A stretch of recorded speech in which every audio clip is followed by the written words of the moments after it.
This video is not about Twilight. Vampire. Nevertheless, I want to talk about Twilight just for a minute. Specifically, Robert Pattinson's comments about the Twilight Saga, despite the fact that he plays one of the main characters in it. I mean, when I was reading it, I don't know how to read it from, teenage girl, or any kind of woman's perspective, I guess. I don't really know why they like it. Were you happy with your pay?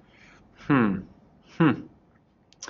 don't know. Could have been better. He's like, what am I doing with this kid? I'm 108 years old. Twilight has many fans, but Robert Pattinson is not one of them. If Twilight has no fans, Robert Pattinson is still very much alive. I'm the one who's dead. Millions of Twilight fans out there just cannot wait to see this. It's very almost heartbreaking because they don't want it to be over. Yeah. It's a little bittersweet, isn't it? For them. Yeah. He would criticize the film while promoting it. There's a lot of books in the Cullen household, but know what to expect when you're expecting a half vampire child. No, they look on Google Images. That was one of the funniest scenes I've ever had to do in my life. It's like, really? We're all like 300-year-old geniuses, and we just go, it's like, vampire baby, like, on Google Images. I was convinced that Stephanie was convinced she was Bella, and it was like it was a book that wasn't supposed to be published, and you're like reading her sort of sexual fantasy about especially when she says, "Oh, it was based on a dream," and it's like, "Oh, I had this dream about this really sexy guy," and she just writes this book about it, and like some things about Edward are so specific, and it's like I was just convinced that it's like this woman is mad. She's completely mad, and she's in love with her own fictional creation. And like sometimes you like feel like uncomfortable reading this thing. I've compiled just my favourite examples, but he has criticised the franchise a lot. And it's become a meme in itself. But seriously, how is it that an actor repeatedly disparages a project he was working on during promotion and he isn't called ungrateful or difficult or blacklisted in Hollywood? I'm not saying he should be, but it is kind of funny how this just isn't treated like a liability. You know what's more of a liability? Allegations of annoyingness. Seriously. And that is peculiar. To me, anyway. So, that's what I'm going to talk about today. Oh, and lastly, Robert Pattinson may be an A-list actor and an internet boyfriend or whatever, but he cannot spot high art when it's looking you dead in the eye. Boom. Mic drop. Time has passed since the Twilight promotional tours, and there's even been a Twilight renaissance. Robert Pattinson has since conceded that hating Twilight is not cool. Not my thing. No, it's not even cool to be a hater anymore. I don't hate it, I just didn't see it. I just didn't participate in it. He's seen the light. So, all the problems are solved, right? Well, as you can see, there's some video left. I have more to yap about for a reason. But before I yap some more, let me quickly introduce myself. My name is Tara Mooney, and this is the only channel on YouTube where all videos are written and produced by a cow. She couldn't be in the video today because she's a bit miffed with me. Basically, I went to a city farm and met another cow called Bryony, and now it's become a whole thing. And anyway, if you like and subscribe, she might appear in the next video. Some of you might argue that the cow not showing up for any of the videos, to meet her viewers, is rude and ungrateful. Whereas some might argue that she's merely just setting boundaries, putting her hoof down. So let's explore both sides of that argument today. When you look up slay in the dictionary, this is what comes up. Oh, and I want to remind you that Valentine's Day is approaching, and you might be wondering what to get your partner. Or perhaps you should be treating yourself. Either way, today's sponsor, Lilo, can help you. Lilo is an old friend of the channel, but in case you're new here, Lilo has long established itself as the luxury pleasure brand, leading the market in design, innovation, technology, and reputation. Lilo is not just a pleasure brand. It's a self-care movement offering the experience of ecstasy without shame. So instead of getting boring Valentine's Day gifts like roses or chocolates, get a toy. I would personally recommend the best-selling Sona 2 new cruise, which you and your partner can even enjoy if you're in a long-distance relationship with the Lilo app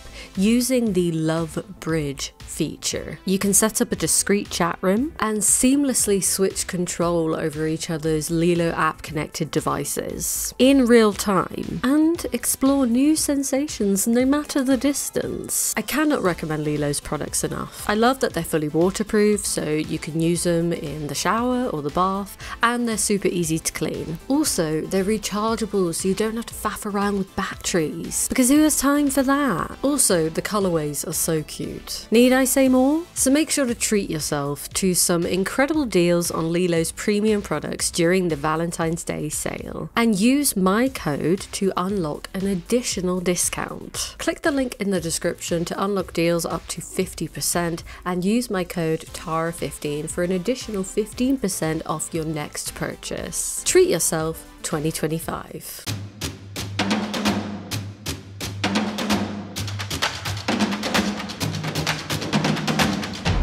Fun fact, even neurotypicals sometimes have to practice in order to come off well in conversations. Well, public figures do, for interviews and interactions with the media. That practice is referred to as media training. It consists of predicting questions, practicing answering challenging questions, delivering key information, learning about communication styles, that kind of thing. Of course, the context of a corporate interview versus a celebrity promoting a movie differs. An actor can probably crack a few more jokes, but I do think these tips outline the expectations we have on actors in interviews. We want them to look good, be professional, be likable, but also be authentic. The whole process is contrived, which isn't necessarily bad. People have a job to do, promote the film. But it is kind of funny how we desire authenticity from people, even in situations that are inherently performative. It's basically just an ad. An infamous example of media training is the Disney Channel's media training of its contracted stars. Hey, I'm Hilary Duff from Lizzie McGuire, and you're watching Disney Channel.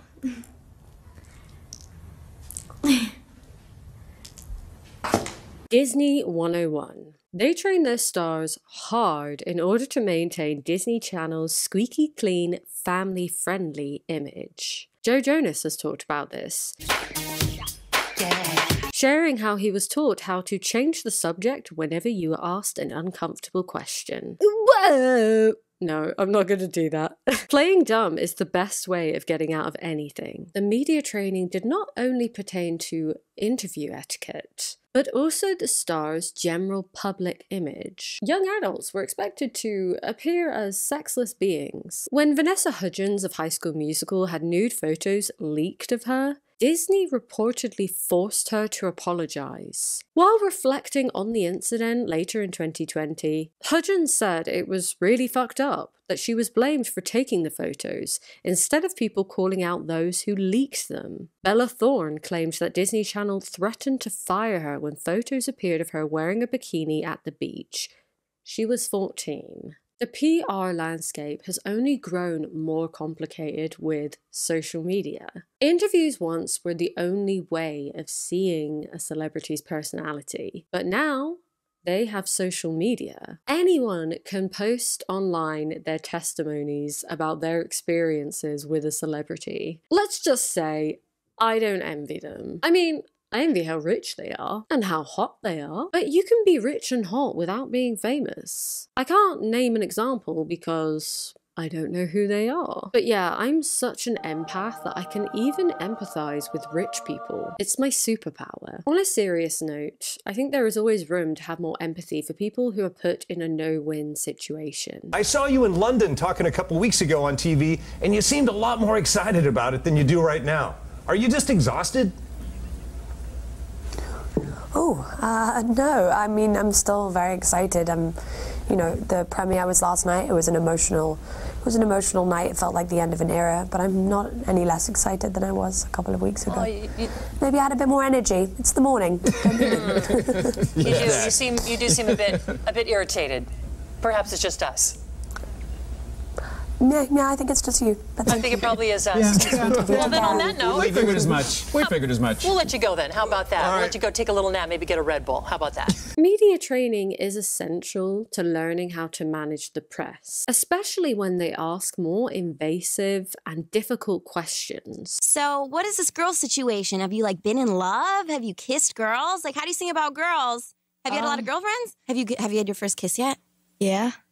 Do you want to talk about it with us? Okay, sure. Okay, go ahead. Go for it. What was it like? But at the same time, we want people to come off as genuine, while also not saying anything out of line. What I will say, though, is that the pressure to perform likability is not a pressure that is exclusive to celebrities. All of this sounds very stressful, but at least they get a hefty paycheck at the end of it as compensation. Whereas minimum wage workers also have to put on a peppy attitude for their livelihood. If they have a bad day and snap and, God forbid, point out that the customer is in fact not always right, they can be fired. Two things can be true at once. We scrutinize famous people to an unhealthily microscopic level, but they have oodles more power than the average person. So I want you to bear all this in mind when I go further into the topic. When I discuss people in the public eye,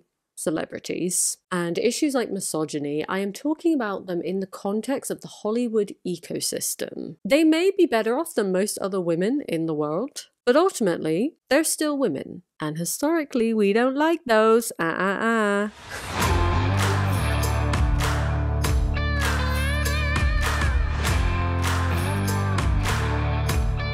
Let's address the elephant in the room. This video is not about Blake Lively. It's about you. It's about all of us. We all dogpile on women in the public eye. I was inspired to cover this topic when the Blake Lively drama was first kicking off last summer, but I held off because it felt oversaturated. And as we've seen from recent developments, it's an unfolding situation, with so much going on underneath the surface that we won't know until it's resolved, if we'll ever know the full story. So rather than covering that situation, because there's already a bunch of videos that have, I want to explore the love-hate redemption publicity cycle, as coined by Constance Grady in Vox. In short, it's the media public perception cycle where famous women start as being loved, then being hated, then, if they're lucky, being redeemed in the public eye because we realise that perhaps our hatred of her was a bit overblown. Whoops.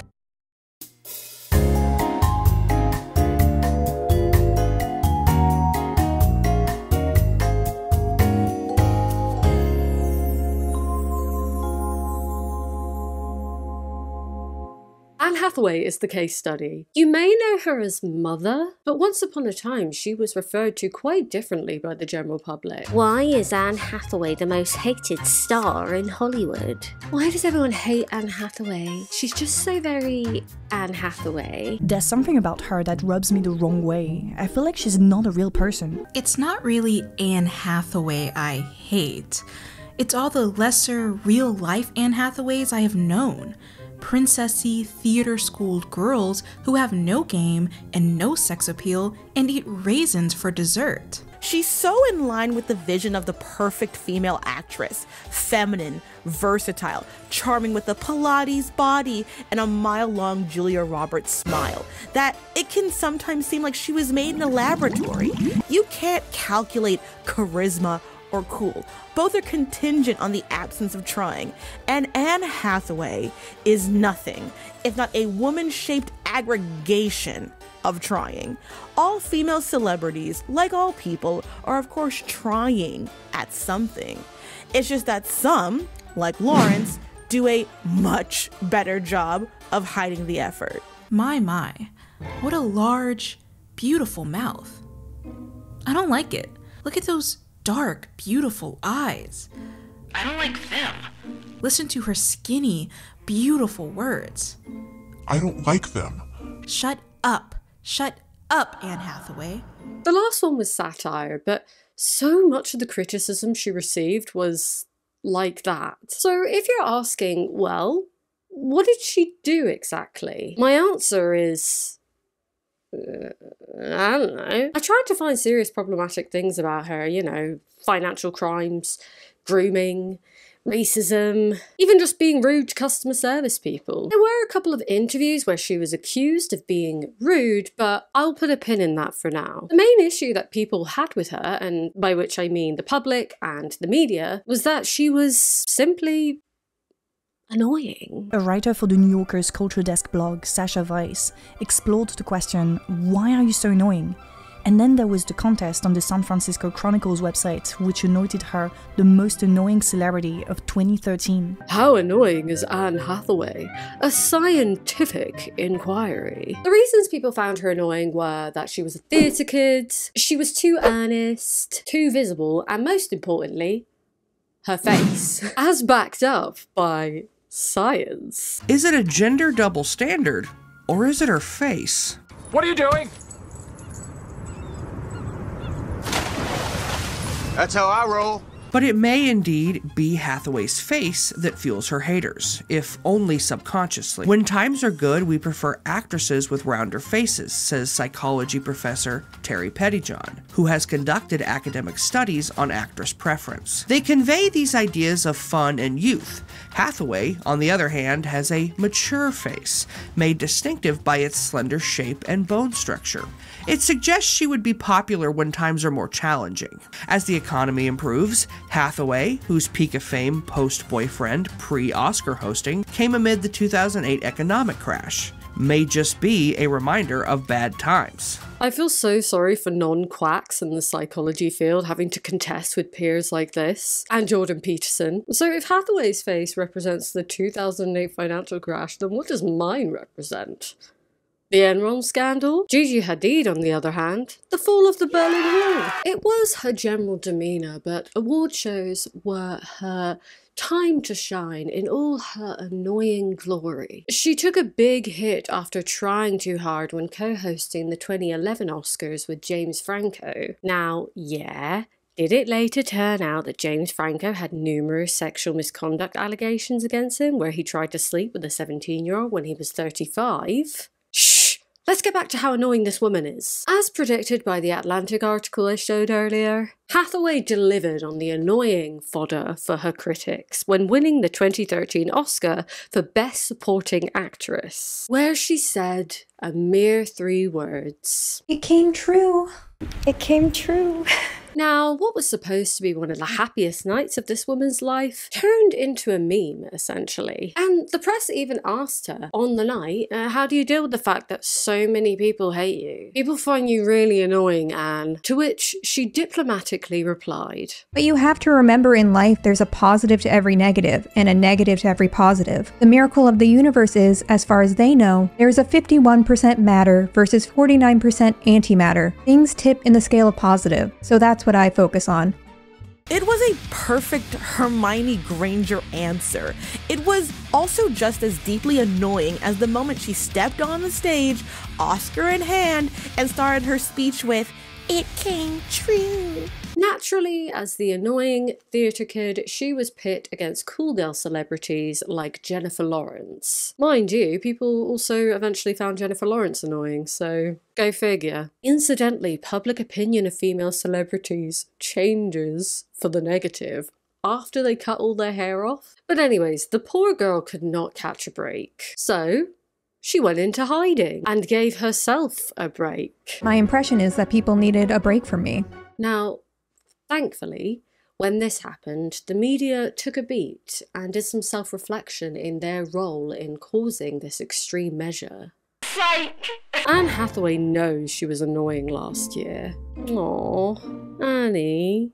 Anne, this makes me kinda sad to hear because I do like her as an actress and I know that she's just a big theatre nerd at heart, but I did get a little annoyed with her, kind of like how Janice and Damien from Mean Girls got when Caddy started to turn into a plastic. It's like, yeah, still love you, but please stop acting like this. Yeah, it's the exact same situation. Because like Katie, Anne became a mean girl and did some really fucked up things in order to be popular. Wait, she didn't? Nah. Her crime was still just, being annoying. Her problem is that she just wasn't being authentic, right? If she just stopped trying so hard, people would let up. You know, she was still a dork, but a cool one. Or if she'd simply had more sex appeal. Perhaps Hathaway can embrace her haters, rather than trying to win them over with glossy, amiable acceptance speeches and creamily competent vocal performances. She could play a villain, making light of her persona, or she could just wait for the attentions of the public to move to another target. Karen says, I have started to hear about Jennifer Lawrence the same things they used to say about Renee Zellweger. Is she that pretty? Is she that great an actress? Just be real, Anne. Stop being so perfect and peppy all the time. That'll work. Oh. I'm sitting next to Anna Wintour at the Michael Kors show where you recreated that look. Have you guys ever spoken about the movie? Yes. And what has she shared? Why would I tell you? Because I'm a fan and I need to know. Yes, I know, but you weren't there. I respect that. I respect that. Thank you.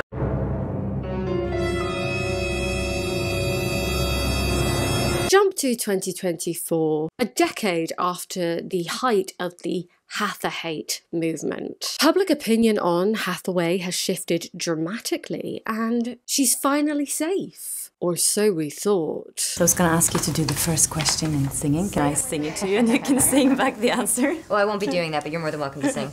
Okay, I will try. So were there any awkward moments like this on the set because you had to sing? Do you feel that love was more passionate back then, or people would sacrifice more for love than we do today? No. No? No. Do you remember your first crush? No. You don't? Okay.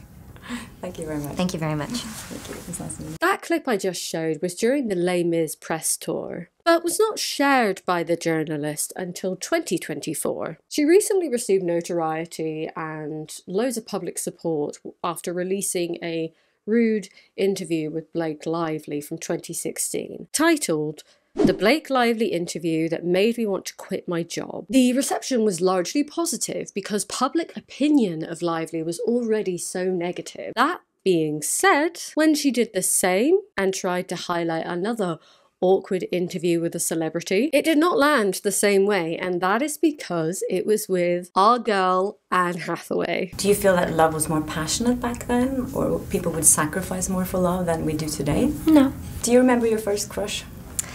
No. Hathaway promptly apologised. She went, no, no, no, I'm not being cancelled today. And then Fla posted a video all about the apology. You know, the tone was very much like, it was so big of her to apologise to me. And whew, it really rubbed me the wrong way, not gonna lie. I also showed a couple of clips of her when she was being quite dismissive towards me, and it created some reactions. Some of her audience were receptive. So happy she did the right thing and reached out. Blake Lively needs to take notes. This is starting a necessary shift. Celebrities aren't gods. They are accountable. They're not untouchable. People need to chip away at the fantasy. Others, however, pointed out that Hathaway didn't even need to apologise, and she wasn't even rude during this interaction for just saying no to some, frankly, rubbish questions. They were close-ended. If you ask someone a yes or no question, you can't get angry with them for saying no and not elaborating. That's very basic interview 101 technique. If the same woman keeps getting awful interviews, maybe it's the interviewer. I'm just saying, she doesn't seem to be a natural. She just asks awkward, robotic questions and then gets upset when they're awkward back. So she was rude because she wasn't willing to sing along with you. I never said she was rude. I wonder why you posted it then. But yeah, there were many comments arguing that Hathaway didn't need to apologise. I think an actress coming off a starvation diet for a role can be forgiven for not being sparkly, energetic and engaging. And aptly pointing out that at the time this interview occurred, she was already receiving so much public backlash and getting gotcha questions from interviewers and was kind of just the media's punching bag. Some very important context is that in 2012, when Hathaway was doing the press tour for Les Mis, a photographer crouched down as she got out of a car and took a photo, an upskirt photo of her. So when she appeared as a guest on the Today Show, Matt Lauer talk show host who was later fired because of sexual misconduct, was really creepy to her in the interview. But she carried on with the interview because she had a job to do, and, you know, she continued to promote the film and put the conversation back to Les Mis when she didn't have to. She had every right to storm out and flip out. But I just think this is so important to show that the treatment she was getting during this press tour and why she was done. I'm just going to show you the clip. If you don't want to see a guy harassing a woman, skip to this timestamp. Hey, good morning. Nice to see you. Morning, Matt. Seen a lot of you lately. Sorry about that. You were. I'd be happy to stay home, but the film.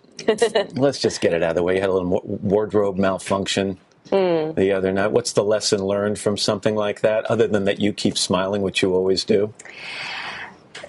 Well, it was obviously an unfortunate incident. Yeah. I think it kind of made me sad on two accounts. One was that I was very sad that we live in an age when someone takes a picture of another person in a vulnerable moment and rather than delete it and do the decent thing, sells it. And I'm sorry that we live in a culture that commodifies sexuality of unwilling participants, which brings us back to Les Mis, because that's what my character is. She is someone who is forced to sell sex to benefit her child because she has nothing and there's no social safety net. And so let's get back to Les Mis. She was being, you know, called a theatre kid and too much, so it's kind of no shock that she wouldn't sing in an interview. Yeah, and when Flower released this interview last year, X was completely on Hathaway's side. And to be clear, I really don't want the takeaway to be fuck this lady, because the whole point of this video is don't do that. Don't dogpile people. Don't do that. But more to say that A, it is lucrative to call people out and social media literally rewards this, especially when it's about the villain of the week. And B, the effectiveness of doing said call out depends on the current climate of public opinion on the target of the call out. Essentially, where they are currently placed in the love-hate redemption publicity cycle. As I mentioned earlier, I acknowledge that there are key differences between Hathaway and Lively's situations. All of this is subjective. Lively has received some valid criticism, and from what I've gathered, the people defending her are largely saying, yes, she has done bad things, but the vitriol towards her is disproportionate. The punishment does not fit the crime. Whereas Hathaway, with hindsight, you look back and you think she didn't really do anything wrong. The hatred was just wholly unjustified. Nothing really came from nothing. So many truths and realities can occur. Note: I'm not making statements about which of these people are good or bad. I just want B-roll lol. 1. Where a woman has just cause to be criticised, but deflects criticism by calling out any pushback as misogyny. 2.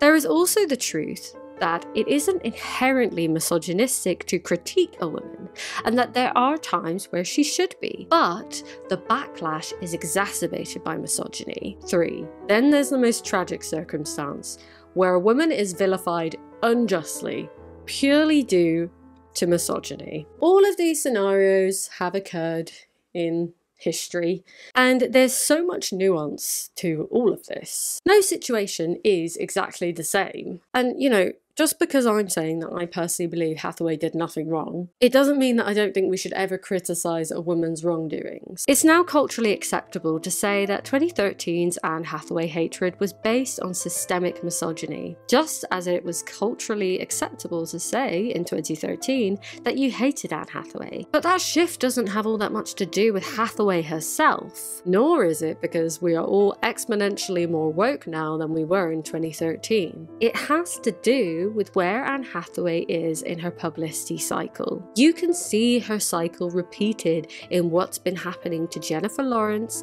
and Taylor Swift over the past few years. It all follows a very familiar pattern because the life cycle of a Hollywood starlet is fairly standard. Notice how during the height of Hathaway's hate train, you know, writers would say without any form of self-reflection things like, she's the current woman we hate, but there have been others. More likely though, Hathaway is just the latest iteration of a long-held tradition, the star we loathe to hate. It's hard for Hathaway to win. She's practically taken the love her / hate her mantle away from its previous owner, Gwyneth Paltrow. You know, and we always say with hindsight, we were so hard on this woman. She's not that bad. It isn't fair. Now, on to the next. At what point do we take a moment and stop ourselves in our tracks? Now, I say like the Bugs Bunny meme. But that isn't totally fair. There were people at this time who were defending Anne Hathaway and pointing out the absurdity of the backlash she received. And I say backlash, and that's not even the right word, because that implies that it's a reaction to something she did, when in reality she didn't really do anything. Sir, do you like Anne Hathaway? No, she's the worst. Okay, can you tell me any reason why? Well, when I was 8, she broke all 10 of my fingers right before my piano recital. She replaced my entire wardrobe with the exact same clothes, but 2 sizes smaller. So I thought I got real fat.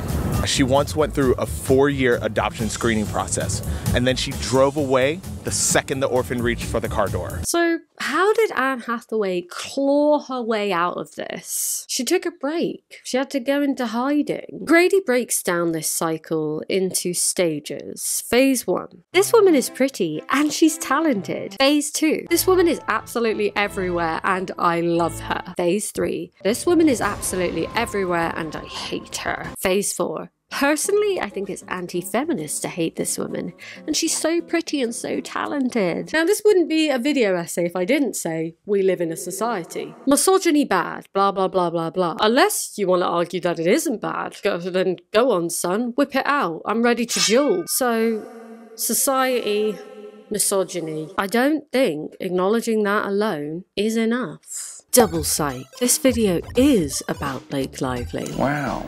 Kinda. Let me explain. Anne Hathaway was a good choice of case study for this video, if I say so myself. Her case demonstrates how our propensity to find women more annoying can escalate into such public scrutiny that they go into hiding. And listen, I get that annoying people can be really annoying, but a person shouldn't have to go into hiding for being annoying. I think everybody can agree that I have the personality of a vegan. We can look back at the Hatha hate movement and unanimously agree that it was a mistake. That being said, she may also be a bad example for this video. It's easy for me to say, 10 years post Hatha hate, that it was wrong. We're past it. I'm not being stunning and brave by sticking by her. It's easy to say in hindsight, misogyny bad, let's not do that. But the fact that we're repeating the cycle tells me we haven't learned. And retrospective accountability and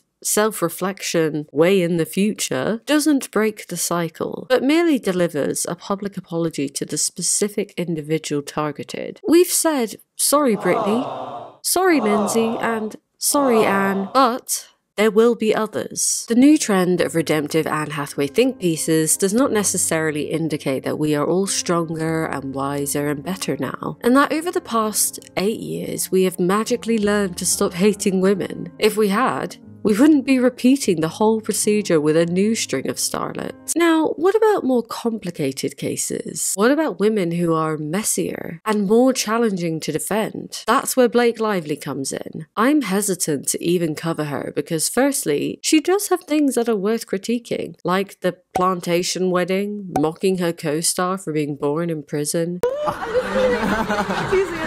got a few of them. Come on, it was a joke. Lord have mercy. That was a lot of information about cages, and I'm sorry, I was still thrown off by that stuff. He was like, wow. Who else didn't want to act in a cage? Well, someone required a cage. Yeah. It's a difficult line to draw. We want to hold people accountable for the harm they cause, but we want that accountability to be fair and delivered justly. Secondly, much more importantly, Lively has come forward with accusations that the director, producer of It Ends With Us sexually harassed her and orchestrated a smear campaign to preemptively discredit her character in preparation for her coming forward with the accusations. This might be my algorithm, but it seems that the discourse around this is dominated by defending Baldoni and condemning Lively as a liar. Like this TikTok where they claim that she's hurting this baby when she's quite obviously kissing her head. Like, be serious right now. I recently had a eureka moment where I realized that people like myself, self-described feminists who consider themselves to be people who believe women, are also the very people that struggle to engage with this topic. Frankly, I find this upsetting and triggering, so I don't want to read about it, let alone talk about it. Whereas the people who don't believe her and see her as a mean girl liar have no qualms speaking about this. They are the loudest and therefore dominate the discussion. Admittedly, there's also a fear of sticking your neck out by defending widely disliked women. Newsflash, social media users don't like nuance. More breaking news: you can be a bad person and still get sexually harassed. The two aren't mutually exclusive. So regardless of what Lively has said or done in her past, we have a duty to take her accusations seriously.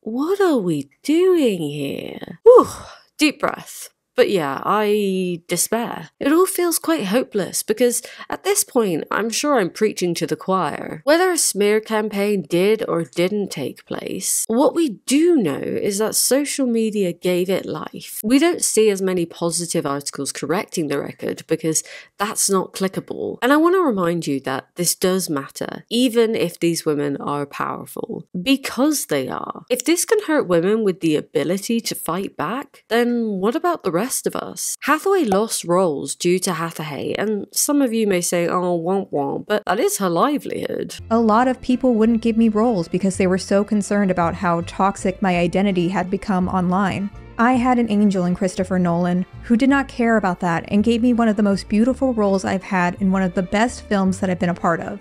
I don't know if he knew that he was backing me at the time, but it had that effect. And my career did not lose momentum the way it could have if he hadn't backed me. Allegations of rudeness and being a diva stain women. And even people like you or I who consider ourselves to have good media literacy can absorb these narratives and then months down the line, when new information comes out, feel guilty for participating. Gossiping amongst friends is fun, but how many TikToks do we need on why this lady sucks? Before posting, ask yourself, am I saying something that hasn't been said before? This is how we create a dog pile. And that's everything. Thanks for watching. If you liked the video, give it a like because one like equals one clip of Mr. Ella. If her face represents the 2008 financial crash, what does my face represent? But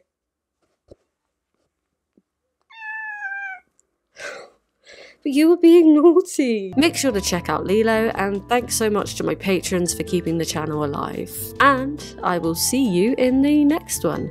Bye-bye. Bye-bye now. Bye-bye. Bye-bye now. Bye-bye.